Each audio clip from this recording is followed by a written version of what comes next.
अनिरुद्ध ने किया इनकार। यह मेरा बच्चा नहीं हो सकता, क्योंकि हमारे बीच ऐसा कुछ हुआ ही नहीं है, और मैं इस बच्चे को अपना नाम नहीं दे सकता। जी हाँ दोस्तों, गांव की शामें वैसे तो हमेशा सुकून भरी होती है, लेकिन आज की शाम कुछ अलग थी।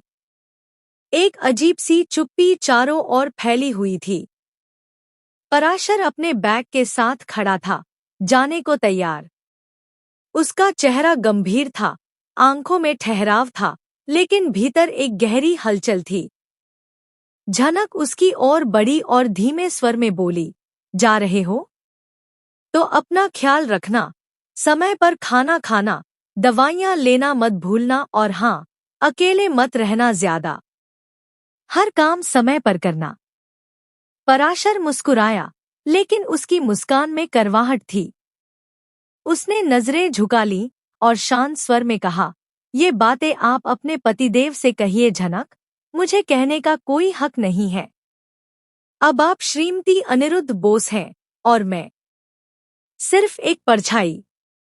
पास ही खड़े अनिरुद्ध ने यह सुना और मुस्कुराते हुए बोला, अरे पराशर, तू क्यों जा रहा है? गांव छोड़कर? अपने लोगों को छोड़कर?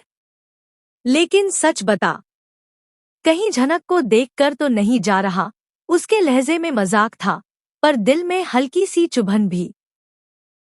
उसने अनजाने में वह बात कह दी जो उसके दिल में धीरे धीरे जगह बना रही थी। कहीं ना कहीं अब उसे लगने लगा था कि पराशर झनक को उससे कहीं ज्यादा चाहता है। वह जितना भी नजरें चुराने की कोशिश करता, पराशर की आंखों में छिपे जज्बात हर बार उसे बेचैन कर जाते।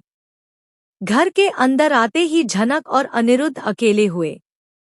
झनक ने उसका हाथ थामा और प्यार भरी नजरों से देखा, कितनी मुश्किलों से गुजरकर हम आज यहाँ तक पहुँचे हैं। अब कोई हमें अलग नहीं कर सकता। अब तो सिर्फ प्यार है हमारे बीच। और मून। अनिरुद्ध ने गहरी सांस ली और गंभीरता से कहा, झनक, मैं चाहता हूँ कि अब हम मून को पूरा समय दें।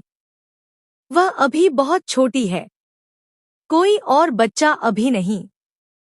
फिलहाल हमारी दुनिया बस मून होनी चाहिए। झनक मुस्कुरा दी, हाँ बिल्कुल, मून ही हमारी पहली जिम्मेदारी है। बहुत प्यारी बच्ची है वो। लेकिन फिर उसकी मुस्कान थोड़ी गहरी हो गई। उसने कहा, पर कुछ चीजें प्लानिंग से नहीं होती अनिरुद्ध। जो होना होता है वो होकर ही रहता है। किस्मत को हम रोक नहीं सकते। अनिरुद्ध चौंका, तुम्हारा मतलब क्या है? साफ साफ कहो झनक। झनक ने उसकी आंखों में देखा, फिर मुस्कुराकर धीमे स्वर में बोली, मैं प्रेग्नेंट हूँ। सर जी, बहुत जल्दी आप एक बार फिर बाप बनने वाले हैं। यह सुनते ही अनिरुद्ध के चेहरे का रंग उड़ गया, जैसे उसके पैरों तले जमीन खिसक गई हो।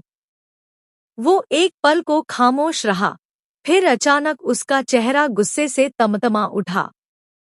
क्या बकवास कर रही हो तुम? वह गरजते हुए बोला, तुम और पराशर। तुम्हारा बच्चा है यह, और तुम चाहती हो कि मैं उसे अपना नाम दूं? कितनी बेशर्म औरत हो तुम, झनक। झनक की आंखों से आंसू छलक पड़े, लेकिन अनिरुद्ध का गुस्सा थमता नहीं था। अब मुझे सब समझ में आ गया। पराशर क्यों तुमसे इतनी हमदर्दी जताता था? क्यों वह आज इतना भावुक होकर जा रहा था? क्योंकि तुम दोनों के बीच कुछ चल रहा है। और अब तुम दोनों ने मिलकर यह प्लान बनाया है, गांव का बच्चा शहर में मेरे नाम से पलेगा। वाह, बहुत अच्छा प्लान है। झनक अब भी कुछ नहीं कह पा रही थी। वह बस आंसू बहा रही थी। उसकी आंखें किसी तूफान के बाद की खामोशी जैसी हो चुकी थी।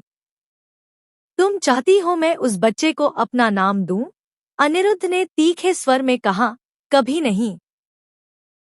चाहे कुछ भी हो जाए, उस बच्चे को मेरा नाम नहीं मिलेगा। मैं उस